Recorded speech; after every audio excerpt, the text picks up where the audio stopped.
The Polar Express by Chris Van Allsburg. On Christmas Eve, many years ago, I lay quietly in my bed. I did not rustle the sheets. I breathed slowly and silently. I was listening for a sound a friend had told me I would never hear. Ringing bells of Santa's sleigh. "There's no Santa," my friend insisted, but I knew he was wrong. Late that night, I did hear the sounds, though not sounds of the ringing bells. From outside came the sounds of hissing steam and squeaking metal. I looked through my window and saw a train standing perfectly still in front of my house. It was wrapped in an apron of steam. Snowflakes fell lightly around it. A conductor stood at the open door of one of the cars. He took a large pocket watch from his vest, then looked up at my window. I put on my slippers and robe. I tiptoed downstairs and out the door. "All aboard!" the conductor cried out. I ran up to him. "Well, are you coming?" "Where?" "Why, to the North Pole, of course. This is the Polar Express." I took his outstretched hand, and he pulled me aboard.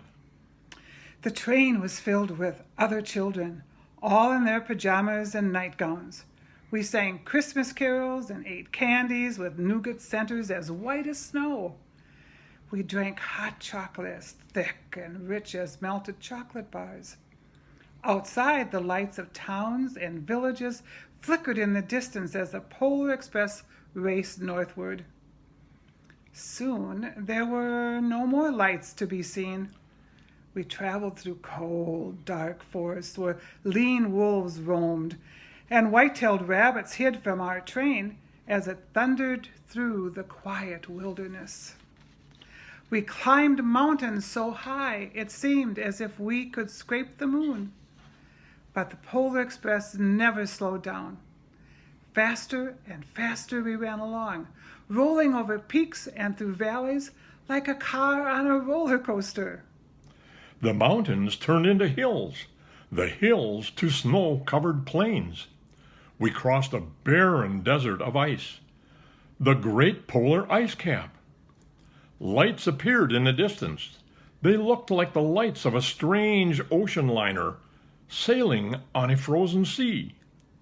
"There's the North Pole," said the conductor. The North Pole. It was a huge city standing alone at the top of the world, filled with factories where every Christmas toy was made. At first, we saw no elves. "They are gathering at the center of the city," the conductor told us. "That is where Santa will give the first gift of Christmas." "Who receives the first gift?" we all asked. "He will choose one of you." "Look!" shouted one of the children. "The elves!" Outside we saw hundreds of elves as our train drew closer to the center of the North Pole. We slowed to a crawl. So crowded were the streets with Santa's helpers. When the Polar Express could go no farther, we stopped, and the conductor led us outside.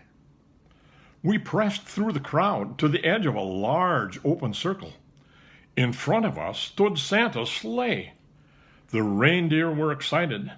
They pranced and they paced, ringing the silver bells that hung from their harness. It was a magical sound like nothing I'd ever heard. Across the circle, the elves moved apart and Santa appeared. The elves cheered wildly. He marched over to us, and pointing to me, he said, "Let's have this fellow here." He jumped into his sleigh. The conductor handed me up. I sat on Santa's knee, and he asked, "Now, what would you like for Christmas?"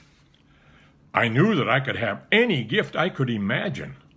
But the thing I wanted most for Christmas was not inside Santa's giant bag. What I wanted more than anything was one silver bell from Santa's sleigh. When I asked, Santa smiled. Then he gave me a hug and said to an elf to cut a bell from the reindeer's harness. The elf tossed it up to Santa. He stood holding the bell high above him and called out, "The first gift of Christmas." As soon as we were back inside the Polar Express, the other children asked to see the bell. I reached into my pocket, but the only thing I felt was a hole. I had lost the silver bell from Santa Claus's sleigh. "Let's hurry outside and look for it," one of the children said. But the train gave a sudden lurch and started moving.